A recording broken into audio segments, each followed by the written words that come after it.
Hello and welcome to Red Sports Talk. My name is Zach, and it is officially kickoff week for the second season of the United Football League.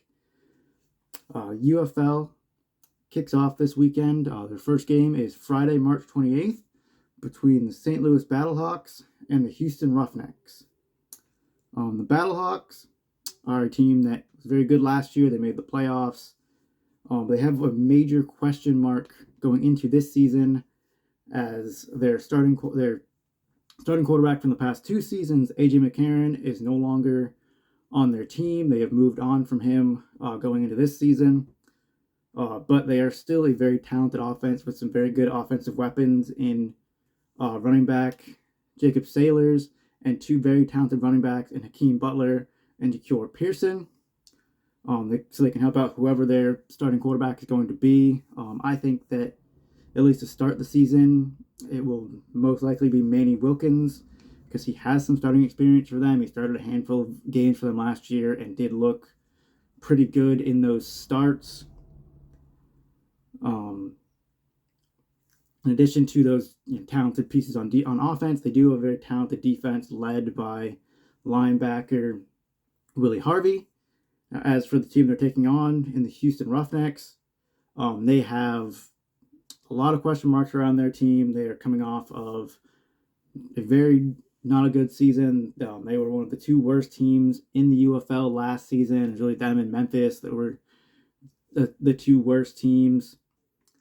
They do have a very talented wide receiver in Justin Hall. He is returning from last season. He was on, and he's one of the better wide receivers in the UFL. In addition to that, they've also added tight end Josh Peterson, who is a very good receiving tight end, and a few years ago in the USFL, he was on the Houston Gamblers team, and he had a very, very good season for them. Their biggest question mark right now is definitely their QB position. They had QB struggles last season, and they did bring back Nolan Henderson, who was on their team last year but kind of struggled. He's one of their, I believe, two best options to start for them at the beginning of the season. He is somebody that does have experience starting a handful of games last year for this Houston team, but did not really have a whole lot of success.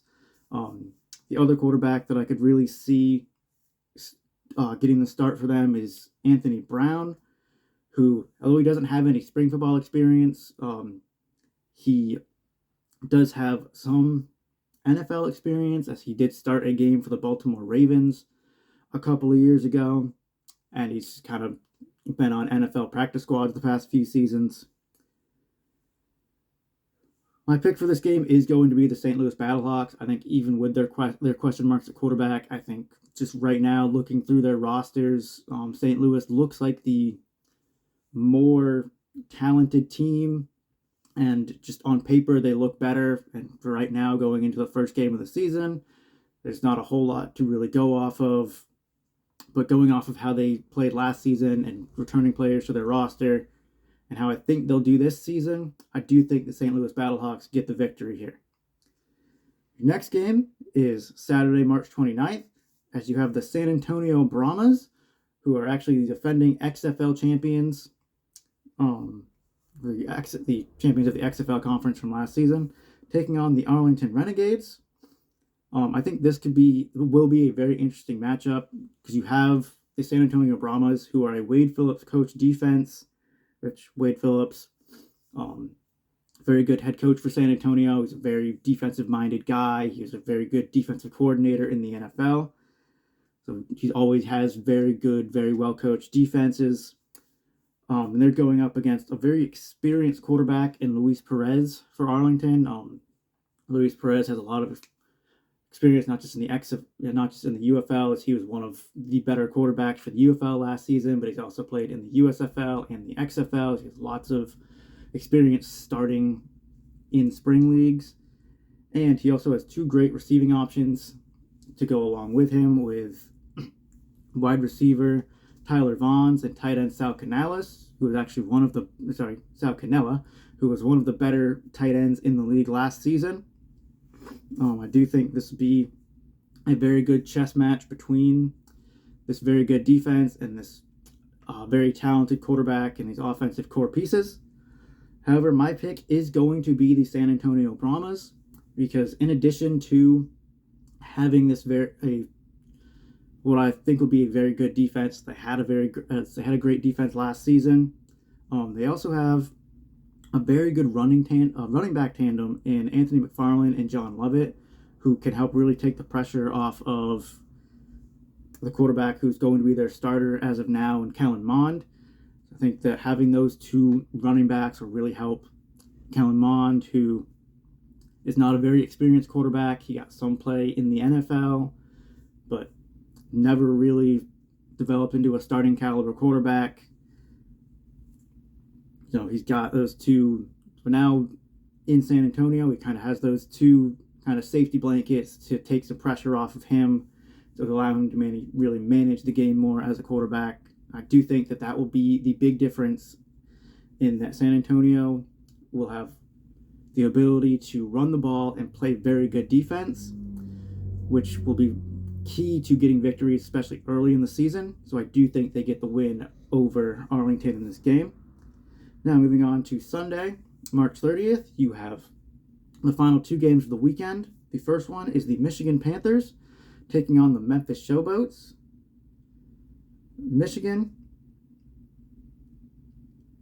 is a very talented team on both sides of the ball. An offense that looks to be led by quarterback Danny Etling, who's played pretty well for them the past few seasons. He's been their quarterback. They also have a very good running back in Matt Colburn, and a great wide receiver in Marcus Sims. He's another very talented wide receiver in this league, one of the best in the UFL. Also, as another receiver, they have Samson Nacua. He is the older brother of Rams wide receiver Puka Nacua, he's a player that shows flashes. He can see a lot of potential and a lot of ability. Just if he can figure out a way to mentally lock in and play to his potential and his ability, he could be one of the top receivers in this league. He's just somebody to watch out for. And on defense, they're also very talented with defensive lineman Breland Speaks, who was the UFL Defensive Player of the Year last year. We've also got linebacker Frank Gindo, who's a very talented linebacker. A couple years ago, led the USFL in tackles and was one of the top players in the USFL a couple years ago for Michigan.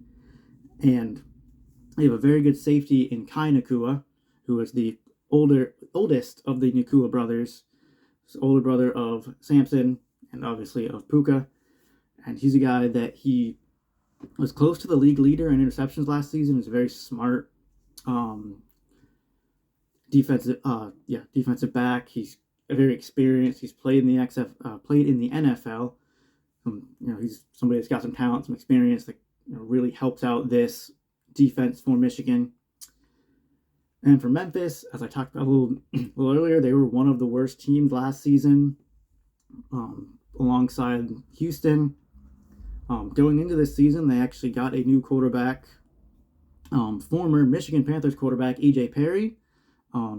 Hopefully for them, a change of quarterback will help give a much-needed spark to this offense. Hopefully they can perform a little better than last season. Unfortunately, they are without their best receiving weapon from last season, and Dawood Davis, who is, dealing with some injury issues. We actually didn't even make the initial 50-man roster for this team, but hopefully he can come back healthy. For right now, they are very limited on their roster from what I can see of receiving talent. Nobody really stuck out to me in the running game either. And EJ Perry, he's a talented quarterback. He's a mobile quarterback that can get things done with his legs as well as throwing. But ultimately, I don't think that Memphis has enough talent right now. So I do think that the Michigan Panthers will get the victory here, because similar to the Battlehawks and Roughnecks, the Panthers just have more talent than I can see, and on paper they just seem like a better football team. So I do think the Michigan Panthers get the victory here. Now, the final game of the weekend, on Sunday, you have the Birmingham Stallions who are the defending UFL champions, taking on the DC Defenders. This could be the best game of the week. Right now, it's the one that I'm most excited for. With both these teams being very talented.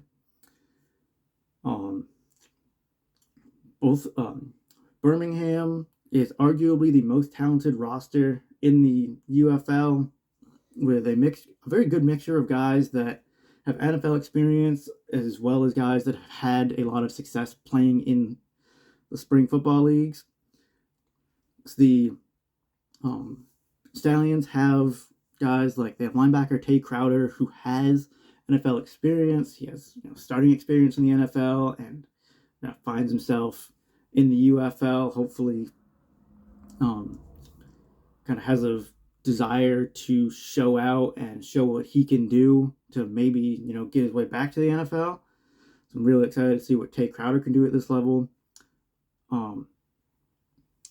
They also have guys that have played well in not just the UFL, but also the USFL, with another linebacker, Kava Tenzino, who I talked about last season in the playoffs as a guy to really watch for. He's been playing because he played very well for them last year. You also have defensive lineman Carlos Davis, who was, I believe, second or tied for second in the UFL in sacks last year. Tight end Jay Sternberger, who's a very talented receiving tight end, who actually got time in NFL training camps, as did Carlos Davis after last season. They have a very, very good running back tandem in CJ Maribel and Ricky Pearson, who arguably are the two best running backs in the UFL. They've also got quarterback Matt Corral, who is somebody that has some NFL experience, played on Birmingham last season, but unfortunately ultimately got replaced by Adrian Martinez, who went on to win UFL MVP. They've also got former USFL MVP quarterback and Alex Magoo, coming back to spring football, his first season in the UFL, coming back to the Birmingham Stallions after spending 2 seasons on the practice squad of the Green Bay Packers. But DC Defenders, also a very talented roster, and it starts with their quarterback, Jordan Tayamu, who I believe he is one of the best quarterbacks in the league. I think it's arguably, right now, him and Luis Perez is kind of the top two going into this season based off of their production from last season. So he's a very talented quarterback. They've also got a very electric wide receiver / return man that can kind of bust a game open at any point in Chris Rowland. Chris Rowland is a player that if you find a way to get him the ball, he's going to get yards. He led the UFL in all-purpose yards last season. He's a guy that I thought would get a look in the NFL last year. Ultimately didn't happen. But now with the UFL adopting the old XFL style kickoff, which is the style of kickoff that the NFL went to starting in the 2024 season, maybe if he can get some big returns there and really show what he can do with that kickoff style, maybe he gets a look in the NFL. But for right now, I think he can do very big things for the DC Defenders. They have also a very talented running back in Abram Smith, who can hopefully stay healthy. He suffered a knee injury before the season started last year, but 2 years ago in the XFL for DC, he was a very good running back. I believe he was the top running back in the XFL. Defense, they have defensive end Malik Fisher, who can get after the quarterback. He's another guy that he was up there in terms of sack production last season. He was either second or first in sacks last season. But although both these teams are very, very talented, I am going to go with the Birmingham Stallions. I think, again, this will be a very good game, but it's very tough for me to pick against the defending champions. They only lost one game all of last season. So basically, until I see a reason to pick against Birmingham, I'm going to go with the Stallions right here. So those are my picks for the first week of the second season of the UFL. Let me know in the comments what you guys are excited to see. Excited for spring football. Don't forget to like and subscribe. Until next time, see ya.